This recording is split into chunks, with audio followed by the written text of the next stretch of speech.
Angela Loria here from the Author Incubator. I'm joined today by best-selling author Tami Stackelhouse for another episode of Ask a Best-Selling Author. Tami, our question today is basic but important.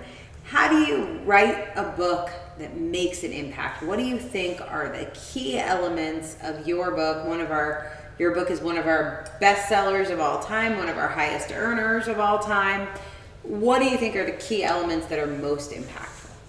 I think there's a few things, some particular to my book, some that would apply to everybody. But one of the biggest things is knowing who you're writing to, having that ideal reader or ideal client in mind, which is something that I was actually fortunate to learn really early on in my business before I ever got to writing my book.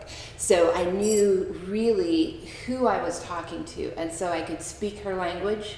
I could address her fears, her hopes, what she lays awake and worries about at night when she can't fall asleep. You know, I knew her so well that I could sit and write to her. And I think that is so key for everyone. The other thing about my book that I think makes it particularly good is that a lot of books out there about illness are written from a doctor's perspective.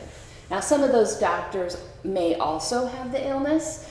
There's several physicians with fibromyalgia who've written books, but I'm writing from a patient perspective, which is a little bit different.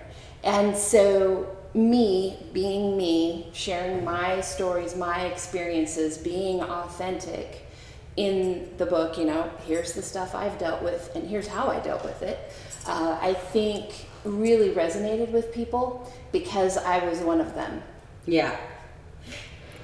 And I think resonated with your readers, but I'm going to say was a perspective that was very helpful to people running conferences, to doctors and hospital administrators to have that voice in the room. So one of the ways I think your book has made such a big impact is you have sort of stood up as the voice of the patient, the voice of the customer, which is really valuable. And then those doctors who hear you speaking at conferences recommend your book to other patients. Right, exactly. And I've even had people mentioned in one of our other videos about the office manager at my dentist's office. She's actually changed how she does some things because she had read my book. Oh. So I was there one day and she's like, "Oh, would you like a heated thing for your neck?"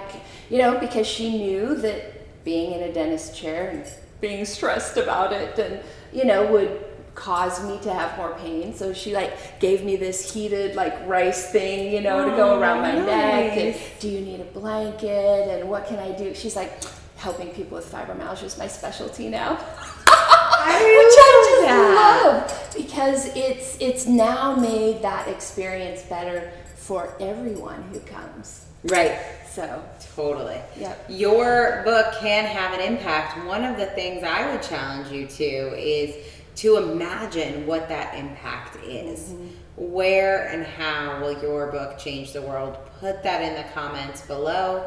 Like and share this video and stay tuned for another episode of Ask a Best-Selling Author.